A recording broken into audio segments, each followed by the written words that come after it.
दुनिया में बहुत सारे ऐसे लोग मिल जाएंगे जो हमेशा सफलता चाहते हैं और कुछ इंसान को सफलता मिल भी जाती है, पर कुछ लोग ऐसे होते हैं जो नाकामयाब हो जाते हैं।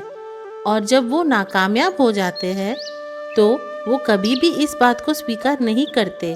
वो लोग हमेशा ही बहाने बनाने लगते हैं और उनके पास हर बात के लिए बहाने होते हैं।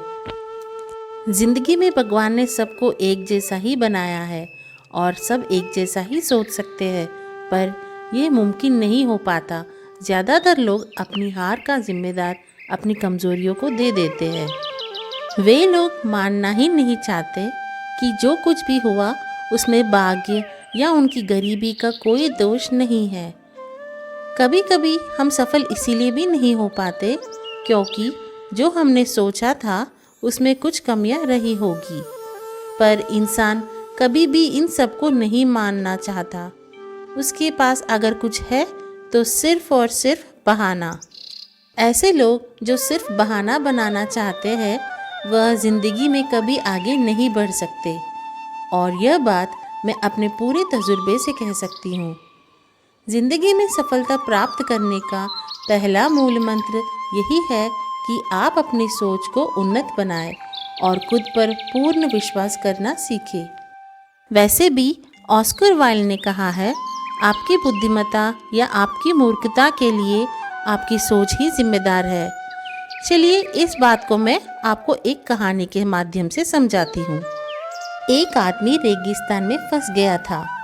वह मन ही मन अपने आप को बोल रहा था कि यह कितनी अच्छी और सुंदर जगह है।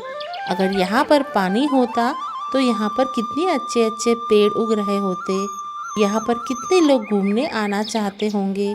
मतलब वह दोष दे रहा था कि यहाँ होता तो वो होता और वो होता तो शायद ऐसा होता।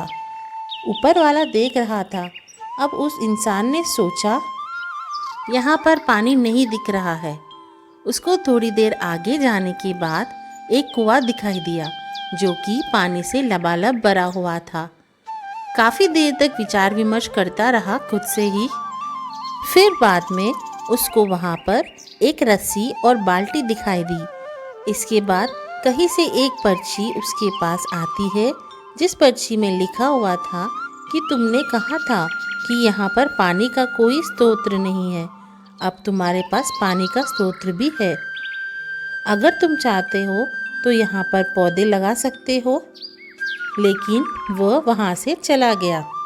तो ये कहानी हमें यह सिखाती है कि अगर आप परिस्थिति को दोष देना चाहते हो कोई दिक्कत नहीं है, लेकिन आप परिस्थितियों को दोष देते हो कि अगर यहाँ पर ऐसा हो और आपको वह स्रोत मिल जाए तो, या परिस्थिति को आप बदल सकते हो। अगर आप चाहते हो कि परिस्थितियाँ बदले और आपको अगर उसके लिए उपयुक्त साधन मिल जाए तो आप अपना 1% योगदान तो दे ही सकते हो। और मुझे पूरा भरोसा है कि अगर आपके साथ ऐसा कोई घटना घटित होती है तो आप अपना योगदान ज़रूर देंगे। याद रखिए, असफलता से निराश मत होना, क्योंकि लक्ष्य तक पहुंचने में असफलता सीढ़ियों का काम करती है। प्रत्येक असफलता यही बताती है कि आपके प्रयास में ही कोई कमी थी। आशा करती हूँ कि आपको यह कहानी अच्छी लगी होगी।